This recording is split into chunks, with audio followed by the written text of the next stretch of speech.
Washington's clear-thinking headquarters. The Morning Majority, 5 to 9 on 630 WMAL. 7:37 on WMAL. This is the Morning Majority. It's Brian Neiman, Byron York from the Washington Examiner in this morning. Still to come on the show, we have the mayor of the District of Columbia, Mayor Vincent Gray, who was in jail not too long ago. We'll talk to him about that. Also. Political protest. Civil disobedience. We'll talk to Mayor about that. A whole bunch of other things going on in the city. Brett Baer of Fox News joins us as well, coming up about an hour from now at 8:36. If you're looking for something to do this weekend, Atlas Shrugged Part 1 hits the movie theaters today.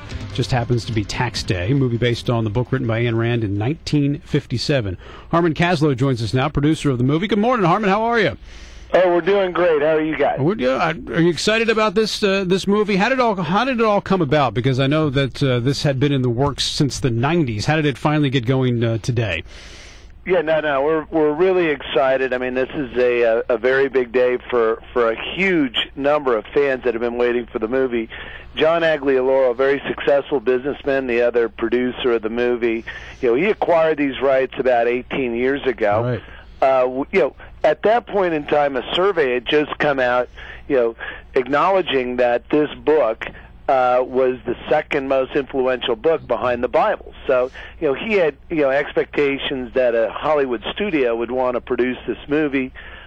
He attached, world-famous directors and actors, had over 6 different screenplays commissioned, and it never came to fruition. So, at the risk of the rights, reverting back to Ayn Rand's estate, he contacted me in April of 2010 with the mandate, let's get this thing into production. We started with a brand new screenplay, did a very faithful adaptation of the book, and here we are today, celebrating Tax Day with a little bit of Ayn Rand's Atlas Shrugged. Now, Harmon, this book has sold millions of copies over the year, but it has become almost a bestseller in the last couple of years, generally thought to be kind of a conservative reaction to the Obama administration. What is it about now that got this project done when it had not gotten done before? Well, I mean, one of the primary reasons got done now is that John Aglioloro did not want to lose the rights. We have to go back and think about what was going on in April 2010, and a lot of the relevance of the movie that people are commenting about.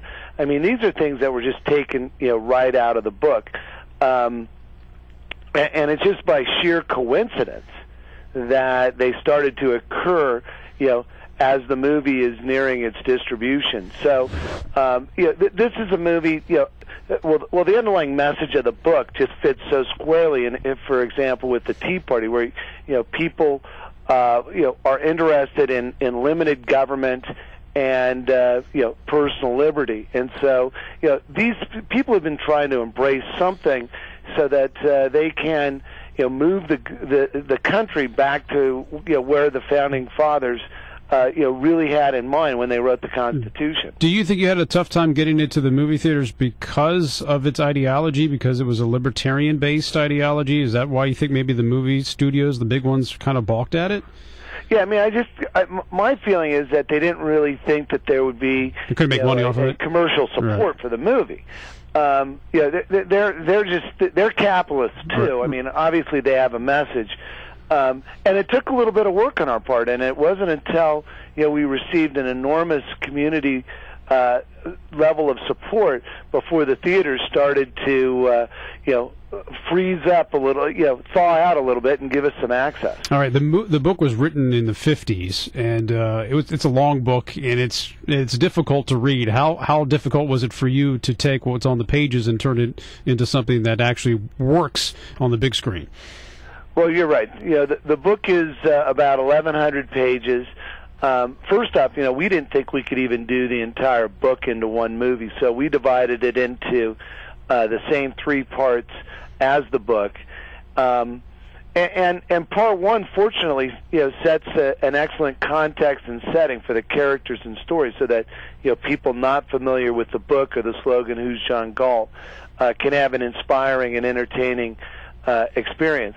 Obviously, we were not able to film all of the scenes that are in, Part 1. So we just searched for a cinematic thread that stayed true to the message of the book.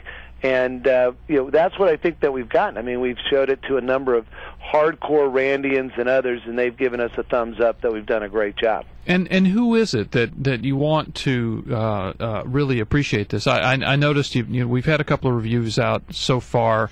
Kurt Loder didn't like it. Fred Barnes thought it was a terrific movie.